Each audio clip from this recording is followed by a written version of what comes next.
Abra aí a epístola de Tiago no capítulo 2. Nós estamos trabalhando durante essas semanas a epístola de Tiago, a carta de Tiago. E a carta de Tiago, irmãos, ela é considerada o Provérbios do Novo Testamento. Há muito conhecimento, há muita coisa a ser considerada, há muita coisa que precisamos aprender aqui, muitas instruções que Tiago dá. E Tiago, ele fala aqui, ele não está falando para pessoas que não conhecem a Cristo. Ele está falando para judeus que se converteram ao cristianismo, e judeus que estavam espalhados por todas as províncias. A grande maioria estava na Grécia. E ele dá alguns conselhos aqui que são muito importantes. Então, lá em Tiago capítulo 2, eu queria que você acompanhasse comigo aí. Nós vamos ler do versículo 1 até o versículo 13. Diz assim: meus irmãos, não tenham a fé no nosso Senhor Jesus Cristo, Senhor da glória, em fazendo acepção de pessoas. Se portanto entrar na vossa sinagoga algum homem com anéis de ouro nos dedos, e em trajes de luxo, e entrar também um pobre, andrajoso ou maltrapilho, e tratardes com deferência, o que tem os trajes de luxo? E lhes disseres: tu assenta aqui no lugar de honra, e disserem ao pobre: tu fica ali de pé, ou assenta aqui debaixo do estrado dos meus pés. Não fizestes distinção entre vós mesmos, e não vos tornastes juízes, tomados como perversos os pensamentos? Versículo 5: me ouçam, meus amados irmãos, não escolheu Deus para que o mundo são dos pobres, para que serem ricos em fé e herdeiros do reino que ele prometeu aos que amam. Entretanto, vós outros menosprezastes o pobre. Não são os ricos que os oprimem, e não são eles que vos arrastam para os tribunais? Não são eles que blasfemam o bom nome sobre vós invocado? Se vós, contudo, observais a lei rege segundo as Escrituras: amará o teu próximo como a ti mesmo, assim fazei o boi. E se todavia fazeis acepções de pessoas, cometeis pecados, sendo erguidos, acepção de pessoas, cometeis pecados, sendo erguidos pela lei como transgressores. Pois qualquer que guarda toda a lei, mas tropeça em um ponto, se torna culpado de todos. Portanto, aquele que disse: não adulterarás, também ordenou: não matarás. Ora, se não adulterarás, porém não matás, vens ser transgressor da lei. Ou seja, se você comete um pecado, não comete um e comete o outro, você é um transgressor da lei. Versículo 12: falai de tal maneira, e de tal maneira procedei, como aquele que hão de ser julgados pela lei da liberdade. Versículo 13: porque o juízo é sem misericórdia para com aquele que não usou de misericórdia. A misericórdia triunfa sobre o juízo. Pai querido, esta é a tua palavra, Senhor. Fala aos nossos corações de maneira especial. Nós queremos ouvir mais a tua palavra, Senhor, que ela possa penetrar como um punhal dentro dos nossos corações, e que nós possamos sair daqui hoje, Senhor, renovados, ainda mais cheios da tua presença, no santo nome de Jesus. Amém e amém. Como eu estava dizendo, irmãos, Tiago, a carta de Tiago, a epístola de Tiago, ela é considerada o Provérbios. Ela tem tanto conhecimento, ela tem tanta instrução, ela seria como se fosse um manual de como se viver bem. Por isso que a nossa série chama, Conselhos para viver bem. E volto a dizer, irmão, se nós cumpríssemos pelo menos uma parte de tudo que nós temos aqui na palavra de Deus, de tudo que nós conhecemos da palavra de Deus, nós teríamos muito menos problema na nossa vida. O grande problema é que muitas vezes nós fazemos as coisas do nosso jeito, na nossa força, no nosso braço, e lá na frente a gente tem que arcar com as consequências.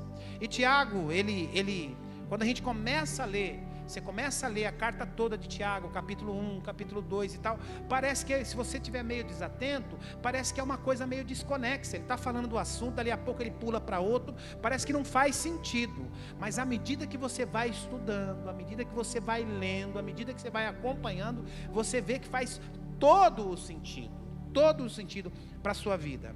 E ali a gente percebe que tudo aquilo que ele está falando ali faz sentido para a minha vida, faz sentido para o meu cotidiano, faz sentido para que eu possa ter uma vida melhor. E as coisas são muito amarradas, apesar de serem assuntos diferentes, as coisas, os assuntos são muito amarrados, um assunto com o outro. Uma coisa, como ele diz aqui, o que adianta você não matar, você não roubar, mas fazer acepção de pessoas? E eu vou falar um pouco sobre isso hoje, porque há um entendimento, principalmente no tempo moderno, nos dias de hoje, na igreja moderna, há uma concepção e uma tolerância, uma relativização do pecado, e as pessoas estão vivendo, irmãos, como se não houvesse amanhã. Os sinais, eu preguei isso aqui algumas semanas atrás, os sinais Cristo tem dado, e pelo que a gente percebe, irmãos, eu tenho tido essa convicção no meu coração. Eu tenho, não sei quando, mas assim, a cada vez que o tempo passa, à medida que as coisas vão acontecendo, parece que a vinda de Cristo está mais próxima do que a gente imagina. Então a gente precisa estar atento e estar preparado, além da volta de Cristo, se um dia, se amanhã ou depois, daqui um ano, 10, 20, 30, 50, não sei, para a nossa partida. Nós precisamos estar preparados, ter uma consciência de que essa vida não termina aqui, nós vamos para uma eternidade, e que graças a Deus, essa eternidade seja ao lado de Jesus Cristo, seja uma eternidade ao lado de Jesus Cristo, ao lado do Pai. Sabe, irmãos, aqui a gente percebe que há um alerta, sabe? Há um alerta. Ele está fazendo um alerta aqui que eu e você, nós não podemos, e aqui não há, depois você vai perceber ao longo do texto, que não há nenhuma crítica aqui.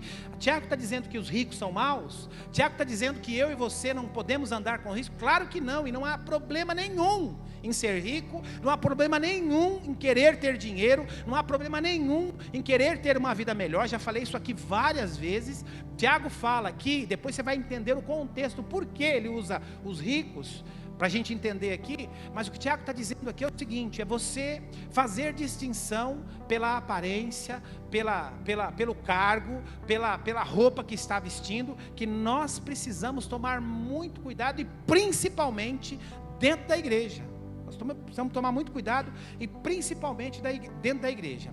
Sabe, irmãos, eu não sei qual a sua experiência de vida, eu não sei o que você viveu, como foi a sua infância, mas eu já contei para vocês aqui, eu morava em São Caetano, e eu morava num bairro muito rico. Meus amigos a grande maioria eram pessoas ricas. O pai era dono de empresa, o pai era diretor de empresa, o pai tinha transportadora, meu melhor amigo, o pai dele tinha uma transportadora. Então assim, e eu sempre fui pobre de marré, uma vida muito simples, muito simples. Só que aí, depois quando eu já estava grande eu mudei de São Caetano, e eu vim para São Mateus.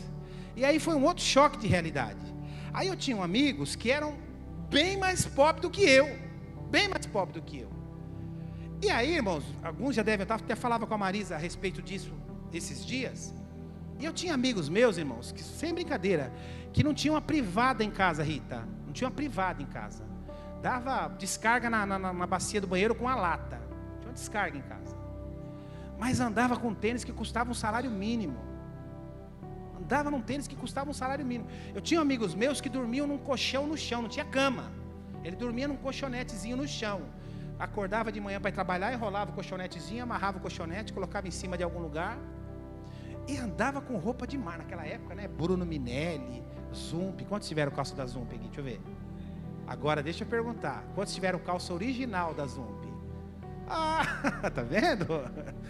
Eu tive porque eu tinha um esquema aí e tal, não era ilícito não, irmão, não era ilícito não, nós tínhamos uma amiga que trabalhava na fábrica, e todo ano a fábrica fazia um feirão lá, então ela sempre nos para funcionários e quem soubesse, né, então todo ano tinha um feirão, então a gente ia lá, então assim, e naquela época, uma calça, né, da Zump, Bruno Minelli, né, então assim, eu tinha amigos que assim, dormiam num colchonete no chão, mas o porquê disso? Por que eu estou retratando isso?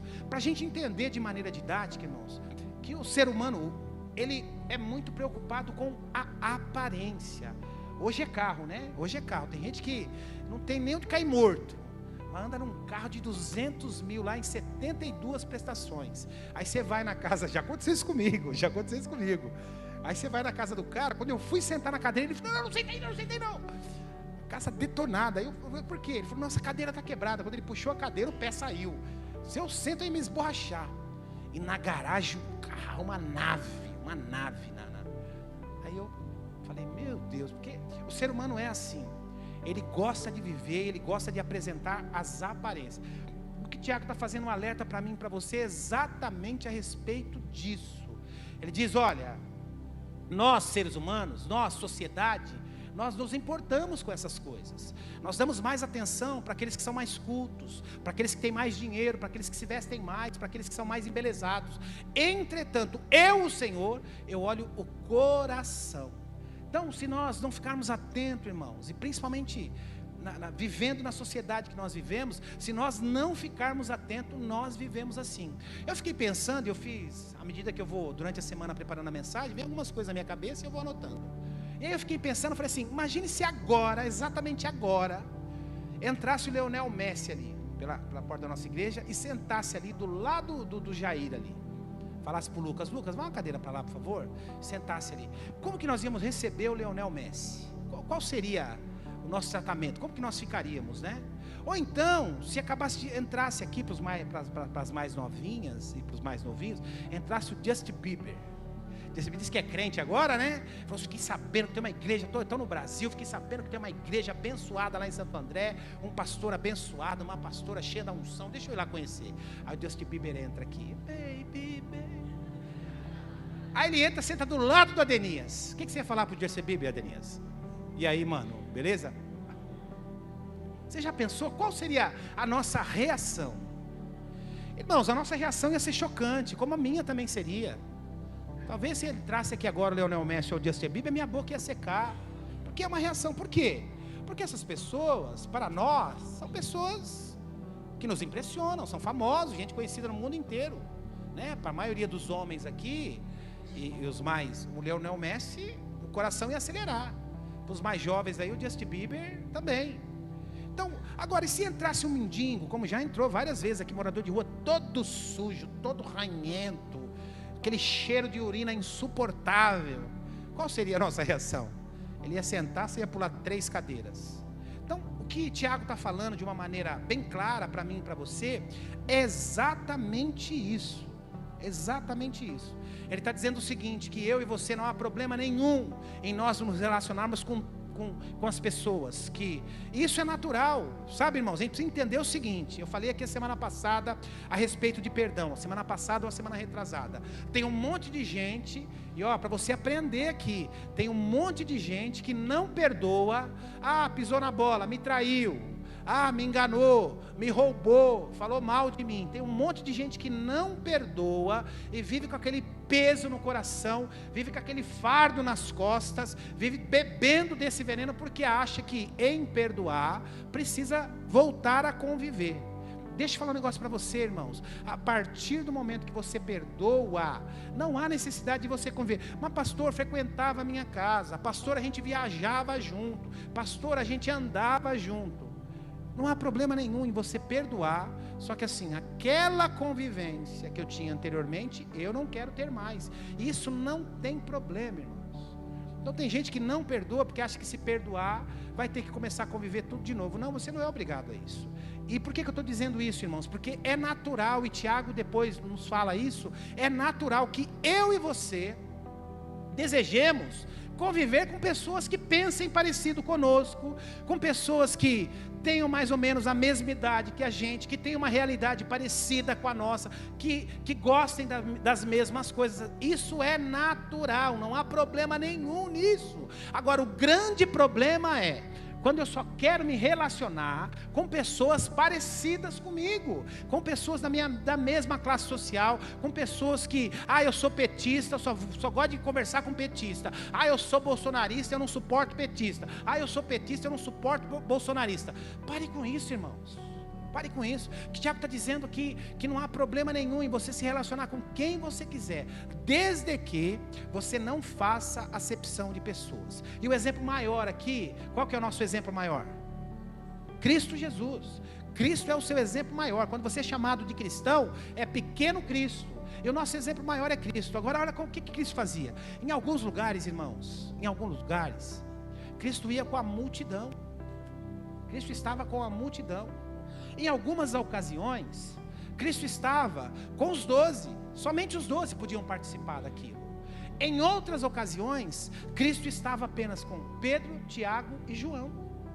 Então até Cristo, ele sabia que em algumas situações, toda a multidão poderia estar com ele naquele momento. Podia estar vivendo aquilo. Em outras, somente os 12. Em outras, somente Pedro, Tiago e João. Por que não os 9? Porque no entendimento de Jesus, aquele momento, aquela situação, era apenas para os 3. Então não há problema nenhum isso. Agora, o que a gente precisa é dosar. Cristo andava com a multidão.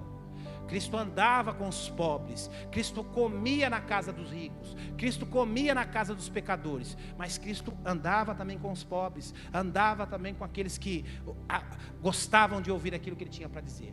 Então o que a gente precisa ter é esse entendimento. Sabe, irmãos? As pessoas, a sociedade valorizam coisas. Mas o Senhor, ele valoriza coração. Amém? Então, em cima do que Tiago fala aqui, eu queria tratar alguns pontos. O primeiro ponto aqui, a gente precisa entender, irmãos, que Tiago ele está falando, ele não está falando para crentes que estavam vivendo uma boa vida, crentes estabilizados, crentes que estavam tranquilos, não. Essa carta ele escreve aqui para os judeus que haviam se convertido, para crentes que estavam vivendo perseguição, estavam vivendo de maneira isolada, de maneira exilada, distante, que estavam passando perrengue, passando dificuldade. E ele escreve essa carta dizendo o seguinte: olha, vocês precisam viver bem. Vocês precisam andar distante do pecado. Vocês precisam se relacionar não só com os ricos, mas vocês precisam se relacionar com todas as pessoas. E por que Tiago está dizendo isso? Ele está dizendo isso, irmãos, para deixar claro para mim e para você, que independente da maneira que você esteja vivendo, independente da situação que você esteja vivendo, independente do perrengue que você esteja passando, isso não lhe dá a condição e direito de você pecar. Ele está dizendo: olha, vocês estão passando um perrengue danado aí. Vocês estão distantes, vocês estão fora da cidade de origem de vocês, vocês estão vivendo perseguição. Entretanto, isso não lhes dá o direito de pecar, de viver uma vida distante daquilo que a palavra de Deus nos ensina. Então, o que Tiago está dizendo a estes homens e essas mulheres é exatamente isso: cuidado, não tenha um comportamento desprezível, não tenha um comportamento que desagrade as Escrituras, e desagradando as Escrituras você desagrada a Deus. O segundo ponto aqui, irmãos, e esse é muito importante, os nossos olhos são enganosos. Diga para a pessoa que está do seu lado, fala assim: querida, os seus olhos são enganosos. E você repete para ele, fala: os seus também são enganosos. Os nossos olhos são enganosos, irmãos. Eu já falei muitas vezes a respeito disso. Nós precisamos tomar muito cuidado. Os nossos olhos são enganosos. A Bíblia fala, irmãos, que existiu na Bíblia um homem chamado Gideão. E o povo judeu havia pecado. E diz o texto lá em Juízes, capítulo 16, diz o texto lá que durante 7 anos o Senhor permitiu que os medianitas perseguissem os judeus. E eles viviam fugindo, viviam enfiados em cavernas, eles viviam numa luta danada. Mas aí o que aconteceu? Como sempre, o povo se arrependeu e pediu socorro ao Senhor. Aí o que o Senhor faz? Sempre que o Senhor vê arrependimento no meio do povo, o Senhor vê arrependimento no meio daquelas pessoas, Ele manda uma solução, Ele levanta um homem ou uma mulher de Deus. Aí o que acontece? Vem a palavra do Senhor a Gideão. O Senhor separa e escolhe Gideão para separar, para salvar aquele povo, para reunir 300 homens, para destruir um exército gigantesco. O Senhor separa Gideão. E aí o que acontece? O Senhor vem até Gideão e dá uma palavra a ele. E diz: olha, eu estou te separando, eu estou te levantando para liderar um povo. Escute as minhas instruções, para liderar um povo, para libertar vocês dos medianitas. E aí qual que é a resposta de Gideão? Senhor, a minha família é a menor da aldeia. Ou seja, a família dele era a família mais ralé que tinha na aldeia toda, na cidade toda. E ele diz: olha, pior, Senhor, eu sou o menor da minha casa. Dentro da minha casa eu sou o mais ralé também. E o Senhor confirma para ele, diz: foi você que eu chamei. Então a gente olhando aqui aos olhos humanos, talvez eu, você, qualquer um de nós, escolhendo para uma missão como essa, talvez Gideão seria a nossa última opção. Gideão seria a última opção de qualquer um da cidade, da aldeia. Entretanto, volto a dizer, irmãos, O Senhor não vê aparência, o Senhor vê coração. E Ele quer que eu e você tenhamos essa mesma sensibilidade de não escolhermos por aparência aqueles que nos agradam, aqueles que alegram o nosso ego, aqueles que quando falam coçam o nosso ouvido. O Senhor está dizendo: vocês escolhem pelos olhos, pela aparência, mas eu escolho pelo coração. Eu conheço o coração. Eu queria que você abrisse comigo aí, fosse lá para o primeiro livro de Samuel. Primeiro livro de Samuel. Esse texto eu queria que você lesse comigo. Porque Samuel não foi, como muitos pastores falam, né? Samuel não foi o profeta, ele foi o profeta. Mas olha o que acontece aqui. Samuel capítulo 16, um grande homem de Deus, um homem que foi muito usado por Deus. E para reforçar um pouco mais isso que nós estamos estudando, isso que o Tiago está falando aqui. Vamos lá. Samuel capítulo 16, primeiro livro de Samuel capítulo 16, a partir do versículo 1, diz assim: o Senhor disse a Samuel: até quando você vai continuar a ter pena de Saul? Eu não quero mais que ele seja o rei de Israel. O povo lá atrás, irmãos, havia pedido: nós queremos um rei, queremos um rei, queremos um rei. Deus não queria naquela época levantar um rei. Deus não queria. Mas o povo que queremos um rei, queremos um rei, queremos um rei, queremos um rei. O Senhor levanta Saul como rei. Só que ao longo da jornada, não dá para a gente entrar aqui, vocês sabem o que aconteceu com Saul. Saul começou a se desviar dos caminhos do Senhor. E a gota d'água, quando Deus desiste dele, a gota d'água é quando ele tinha que esperar o profeta Samuel chegar para fazer um sacrifício. O profeta Samuel atrasa, realmente o profeta se atrasou. E ao invés de ele esperar o profeta Samuel, o que ele faz? Ele faz o sacrifício não sendo o profeta, não sendo o sacerdote. E aí, ali Deus fala: chega. E aí Samuel era o profeta, era o sacerdote. Deus está dando uma dura aqui em Samuel. E está dizendo para ele: ô meu, até quando? Porque Samuel tinha sentimentos, gostava de Saul, né? Ele gostava, ele tinha afeição por Saul.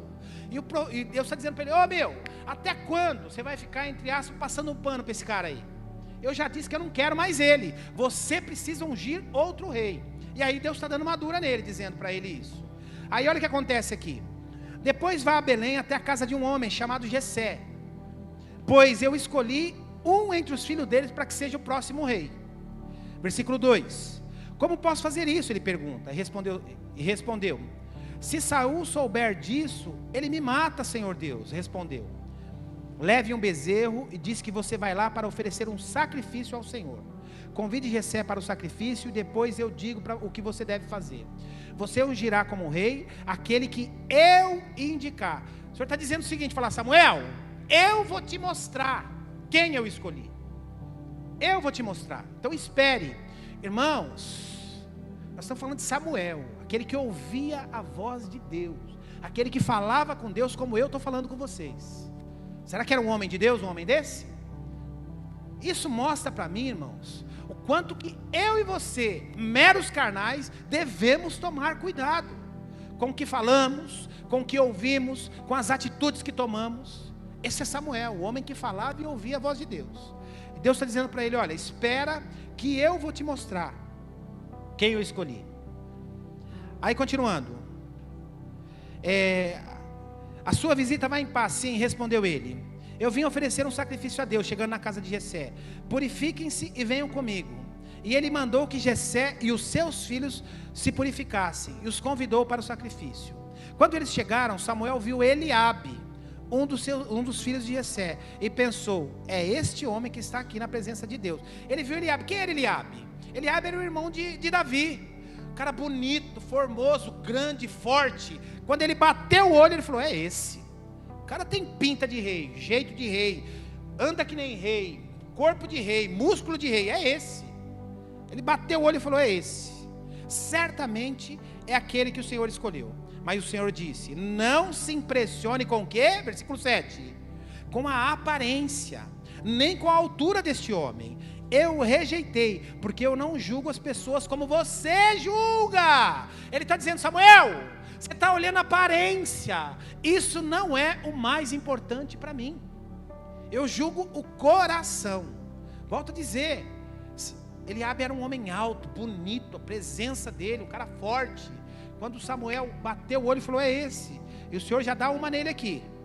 Versículo 8. Então Jessé chamou o seu filho Abinadab e o levou a Samuel. Mas Samuel disse: esse também não foi escolhido pelo Senhor. Aí Jessé trouxe o seu... Aí ele já está esperto aqui. Aí Jessé trouxe o seu outro filho, Simeia. E Samuel disse: o Senhor também não escolheu a esse. E assim Jessé apresentou 7 filhos. E Samuel disse: o Senhor Deus não escolheu nenhum desse. E perguntou a Jessé: você tem mais algum filho? E Jessé respondeu: eu tenho mais um, é o caçula, mas ele está lá fora tomando conta das ovelhas. Então mande chamá-lo. E disse Samuel: nós não vamos oferecer sacrifício enquanto ele não vier. Aí Jessé mandou buscá-lo.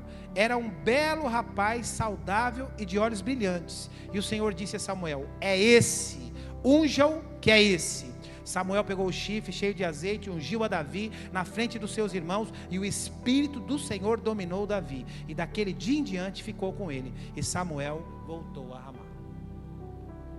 Então, irmãos, isso mostra para mim e para você, que mesmo Samuel sendo um homem de Deus, um homem usado por Deus, um homem que ouvia a voz de Deus, ele também era enganado pelos seus olhos.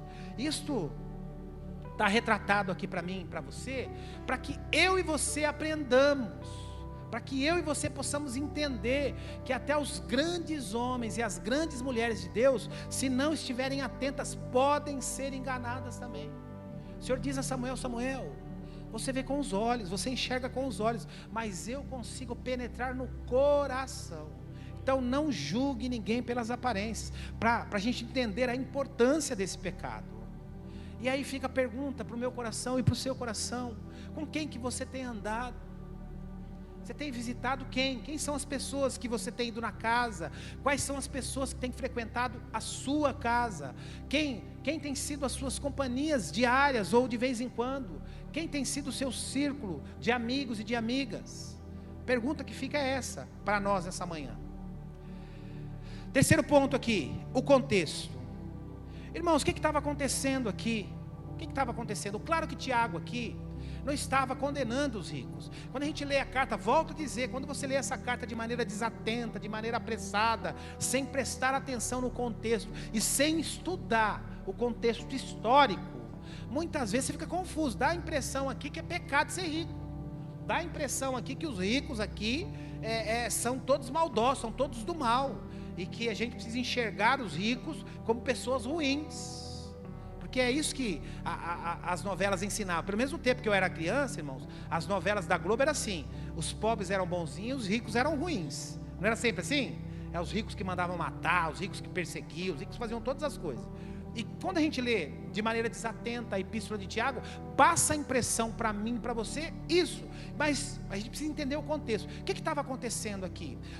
O cristianismo, irmãos, em todo o seu tempo de existência, teve os seus perseguidores. Na época de Jesus, quem eram os perseguidores? Quem eram os maiores inimigos do cristianismo? Era o Império Romano? Não, eram os religiosos e os fariseus. Eles eram o maior empecilho para o cristianismo se propagar. Eles eram os maiores perseguidores de Cristo e dos cristãos. E nessa época aqui, a gente precisa entender o seguinte: esses judeus que estavam espalhados por toda a península, a grande maioria deles estava na Grécia. Eles estavam vivendo na Grécia, estavam lá na Grécia. E nessa época, quem que eram os maiores perseguidores dos judeus cristãos que haviam se convertido ao cristianismo?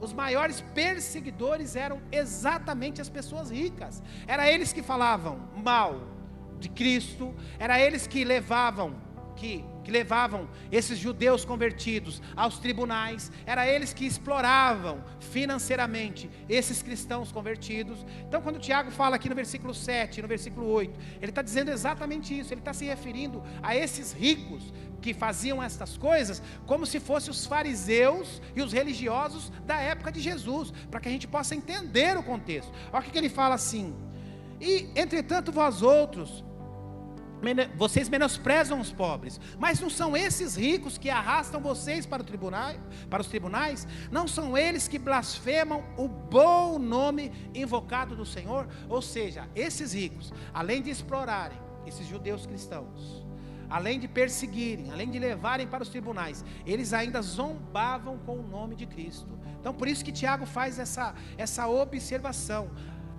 com relação a esses ricos, porque esses ricos, esse grupo de ricos que estavam nessa região, eram considerados os fariseus e religiosos da época de Jesus, para que a gente possa entender o contexto. O quarto ponto aqui, irmãos, a relativização do pecado. Tornar tudo relativo. Olha que coisa interessante. Olha o que diz no versículo 8, nós vamos ler do 8 ao 12. Diz assim: se vós, contudo, observardes a lei, régia, segundo as Escrituras, amará o teu próximo como a ti mesmo, e fazeis o bem. Se todavia vocês fazem acepção de pessoas, vocês cometem pecado, sendo arguidos pela lei como transgressores. Pois qualquer que guarda toda a lei, mas tropeça em um... Olha que coisa importante, irmãos. Isso aqui é Novo Testamento. Eu não estou lendo o Velho Testamento não, isso é Novo Testamento, isso é para mim e para você. Olha que coisa interessante. Todavia, se fazeis acepções de pessoas, cometeis pecado, sendo arguido da lei como transgressores. Agora olha o versículo 10 e grife isso na sua Bíblia. Pois qualquer que guarda toda a lei, mas tropeça em um só ponto, se torna culpado de todos. Então não dá para mim levar uma vida meia bomba, não dá para levar uma vida mais ou menos. O que o Tiago está dizendo aqui para estes homens, e volto a dizer, ele está falando para crentes. Ele não está falando para qualquer um, ele está falando para os crentes, para os judeus que haviam se convertido e estavam vivendo nas 12 províncias. E ele está dizendo: olha, não dá para você levar uma vida mais ou menos, ainda que você esteja perseguido, ainda que você esteja morando de favor, ainda que esteja faltando dinheiro, não dá. Ande segundo o que a palavra te ensina. E aí continua, versículo 11. Porque se você tropeçar em um, você tropeçou em todos, é culpado de todos. Versículo 11, portanto aquele que disse, não adulterarás, também ordenou, não matarás. Ora, se não adulterarás, porém matas, será transgressor da lei. Falai de tal maneira procedei, como aqueles que hão de ser julgados pela lei da liberdade. Porque o juízo sem misericórdia, para o que usou de misericórdia, a misericórdia triunfa sobre o juízo. Ele está dizendo aqui, irmãos, olha o que ele está dizendo: que se eu não for misericordioso com as pessoas, com a igreja, no meu convívio social, se eu não for misericordioso, o Senhor não será misericordioso comigo. Irmãos, a oração, já falei isso aqui tantas vezes, a oração universal que o Senhor nos ensina lá em Mateus no capítulo 6, ela é uma oração responsiva, traz muita responsabilidade para mim e para você. Não foi à toa, o Senhor na sua soberania gerou responsabilidade para mim e para você na oração do Pai Nosso. Porque na oração a gente tem que dizer lá: Senhor, assim como eu perdoo aqueles que me ofenderam, aqueles que pecaram contra mim, assim faça comigo. Eu estou dizendo ali, eu estou declarando ali: Senhor, da maneira que eu trato as pessoas, trate-me a mim também. Então é muita responsabilidade. Então, e o Senhor fez isso de caso pensado, para que gere em mim, gere em você responsabilidade, quando nós fazemos. Então a oração universal, você não sabe orar? Peraí, entra no secreto do seu quarto e ore dessa maneira: Pai nosso que estás no céu. E aí tem aquela frase: Senhor, da maneira que eu trato as pessoas, trate-me de maneira igual. Sabe, irmãos, ele está dizendo aqui o seguinte: que se eu peco em um ponto, eu estou pecando em todos os outros. Eu, há um tempo atrás, ao mês passado, eu fui na 25 de março com a Marisa. Aí eu estava com cinto de segurança, a Marisa também estava com cinto de segurança, o carro com toda a documentação certinha, tudo funcionando, carro novo, tudo bem e tal. Aí eu estava na Florencio de Abreu, aliás, eu estava na Senador Queiroz. Aí eu fui entrar na Florencio de Abreu à direita. E aí chegou uma multa, eu tenho quase certeza que eu dei seta, mas chegou uma multa dizendo que eu, ao entrar, não dei a seta. Eu estava com cinto de segurança, os pneus estavam bem calibrados, os faróis estavam funcionando, a Marisa estava com cinto de segurança, o DPVAT estava pago, o seguro obrigatório, o documento, tudo em dia, tudo em dia. Só que quando eu entrei à direita, alega ele que eu não dei a seta. O que aconteceu? Eu cumpri todas as leis, só que uma não foi cumprida, e chegou a multa para mim lá, 129 pau, e ainda passou o dia, a gente não pagou, esqueceu de pagar, perdi até o desconto, Serginho, eu pagar sem desconto ainda. O que Paulo está dizendo para mim e para você é exatamente isso. Não adianta você estar com o cinto de segurança, com a documentação do carro em dia, os pneus não estarem careca, a lanterna funcionando, o farol funcionando, se quando você anda, você passa do limite de velocidade, se está à noite você não acende o farol, se você anda no dia do seu rodízio, certamente você vai tomar multa. O que Tiago está nos ensinando é exatamente isso. Quando eu transgrido uma lei, na verdade eu transgrido todas as outras. E aqui, irmãos, eu queria que você não falasse com ninguém agora, você prestasse atenção, que esse aqui é o ponto crucial da mensagem. Não se distraia por nada. Levanta a mão aí. Levanta a mão assim, fala assim: se alguém falar comigo agora, eu vou entender que é o diabo usando a boca dele e dela. Esse aqui é o ponto crucial, irmãos. Queria que você prestasse muita atenção, que é o quinto ponto, e aqui eu encerro. E o que é esse ponto? Os grandes e os pequenos pecados. Volto a dizer, irmãos, essa carta aqui, Tiago está escrevendo para os judeus convertidos. Ele não está escrevendo para todo mundo. Ele está escrevendo para aqueles que já eram convertidos, que já conheciam a Cristo, que estavam sofrendo perseguições porque eram de Cristo.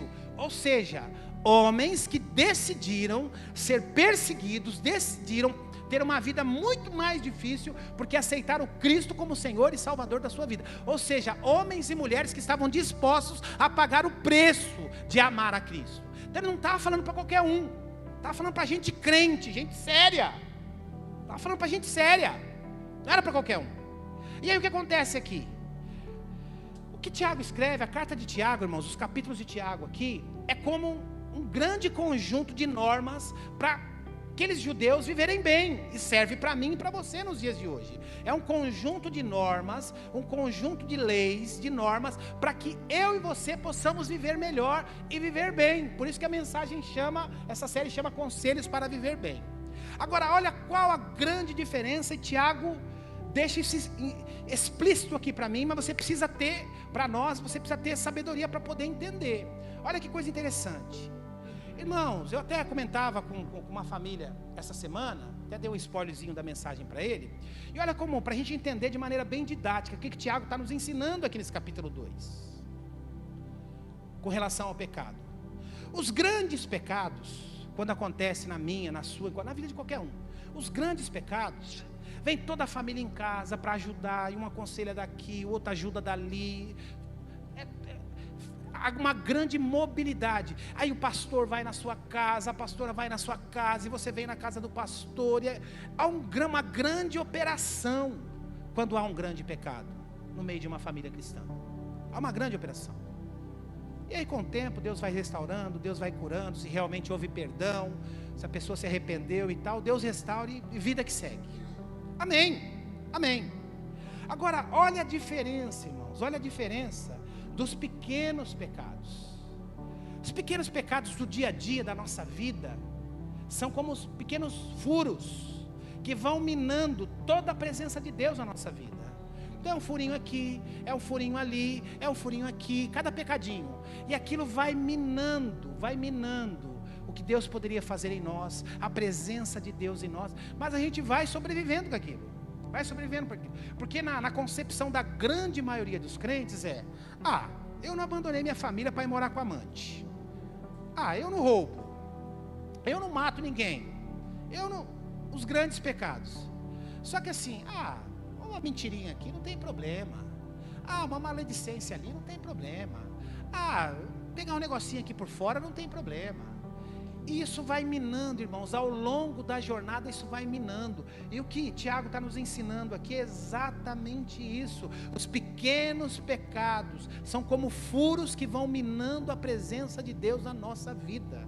Então, a gente precisa ter essa concepção. É claro que pecados maiores são consequências maiores, e pecados menores muitas vezes nos dão consequências menores.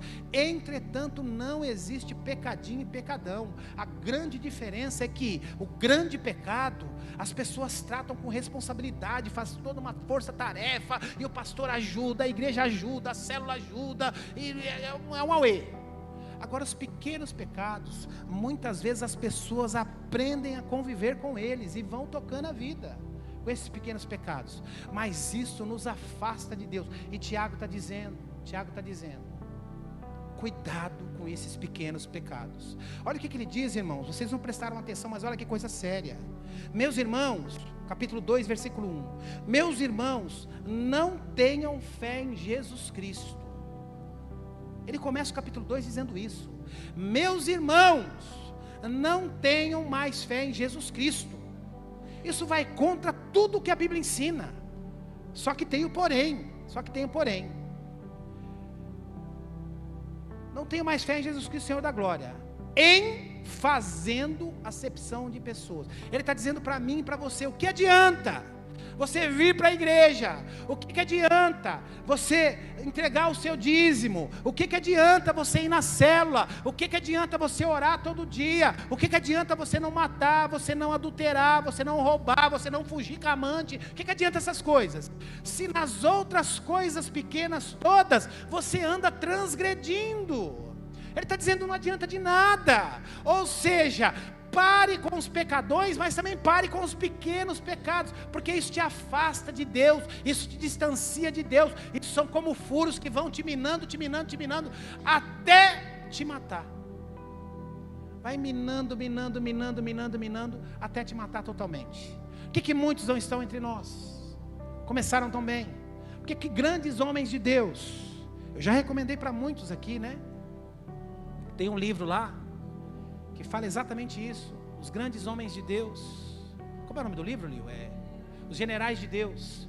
Homens que começaram tão bem, mas tão bem, e lá na frente se perderam. Homens e mulheres. Por quê? Porque foram os grandes pecados? Não. Nenhum deles cometeu um grande pecado, desses que eu citei para vocês. Mas foram os pequenos pecados que foram desviando a rota. E muitas vezes, irmãos, o que nos impede de prosperar, o que nos impede de ter uma vida mais santa com Deus, o que nos impede de ter uma intimidade maior com Deus, da nossa vida prosperar em todas as áreas, são justamente esses pequenos furos que vão minando a nossa força, que vão minando a nossa capacidade de se relacionar mais com Deus. Mais com Deus. Porque na cabeça de muitas pessoas: eu não mato, eu não roubo, eu não abandonei a família, então eu estou bem na fita.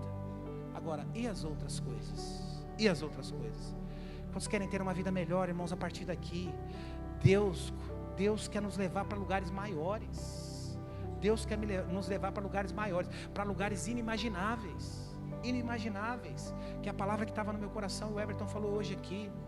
Agora, para isso, irmãos, eu preciso colocar a minha vida em ordem. Para isso você precisa colocar não dá para viver capenga. Os grandes pecados eu estou livre. Agora os pecadinhos eu preciso conviver com eles. Não dá para fechar todas as brechas. Não façam concessões, irmãos. Não façam concessões. Eu falava ontem, é o exemplo que eu sempre uso aqui para ficar bem claro. Tem algumas festas que a gente vai, irmãos, eu não fico, né? Eu sou mal educado mesmo, nesse caso. Minhas filhas passam vergonha, minha esposa, eu sou mal educado, eu não fico. Não sou puritano, não sou legalista e tal.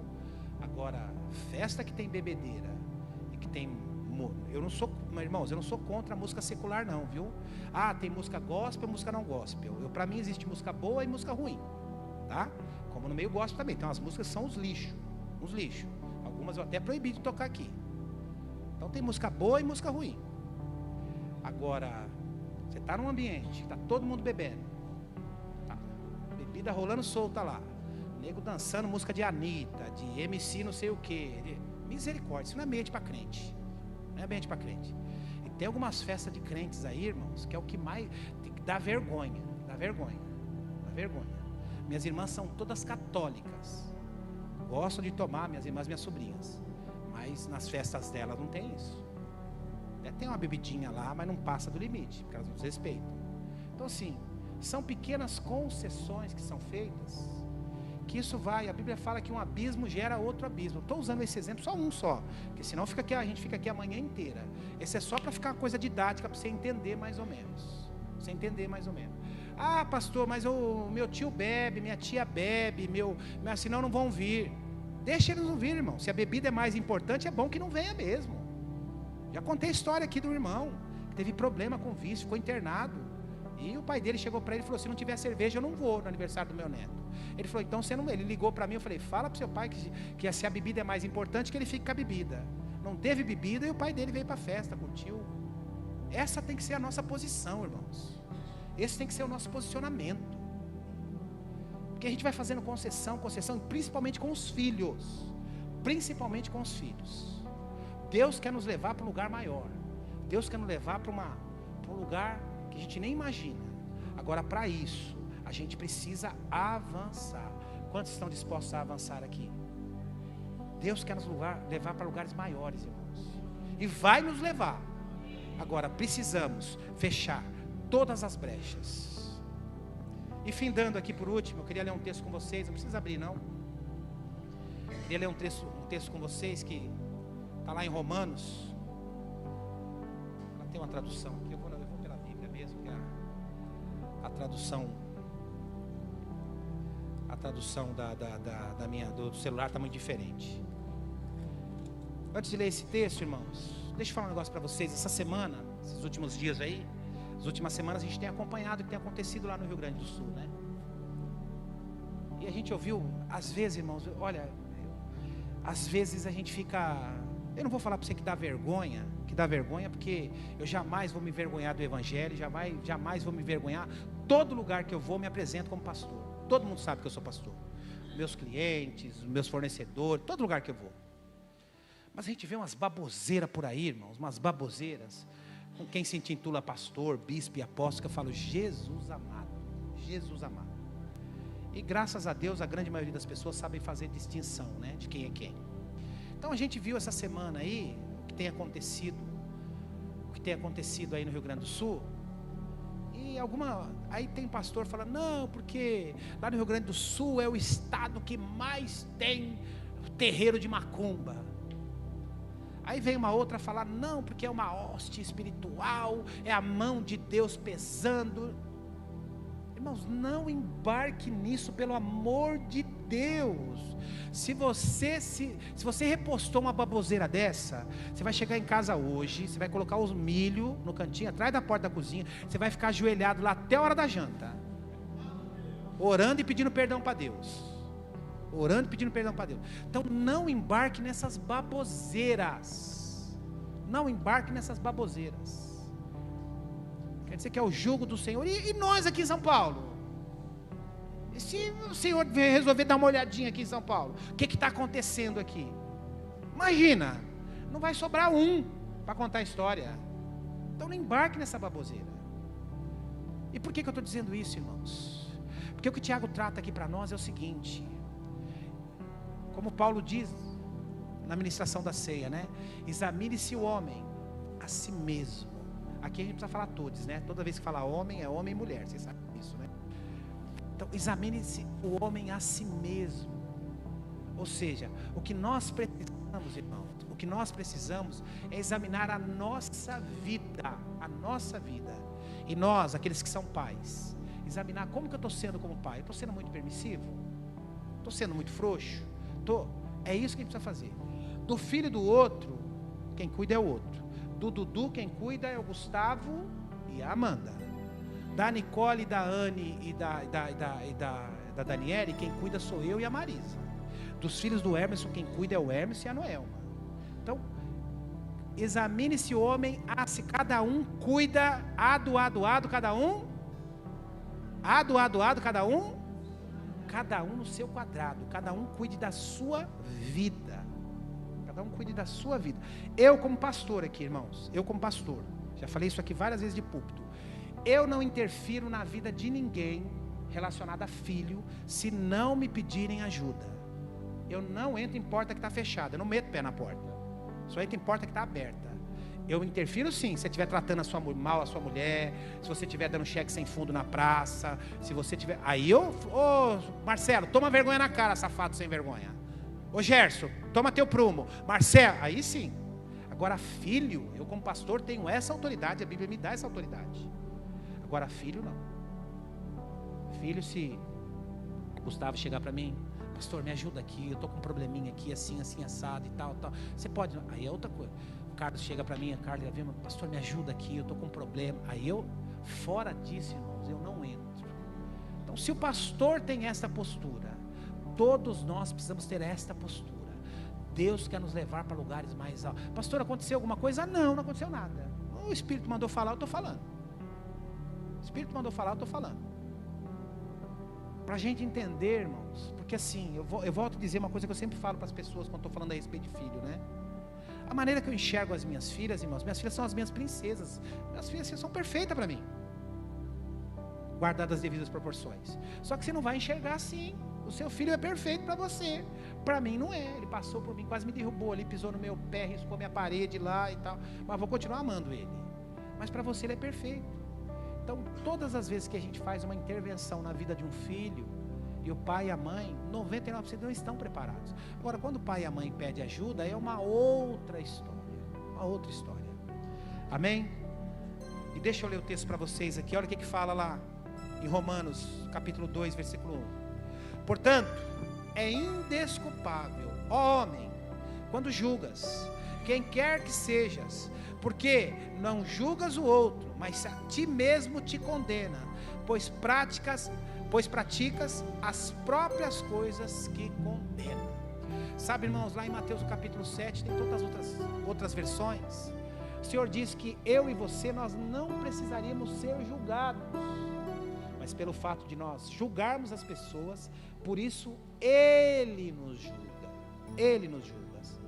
E aí o texto de Tiago diz que aquele que não usa de misericórdia para com o outro, também não receberá misericórdia. Então, prepare-se para uma vida melhor, prepare-se para uma vida mais leve, uma vida mais abençoada e principalmente uma vida mais santa diante de Deus. Amém? Vamos ficar em pé, eu quero orar com você.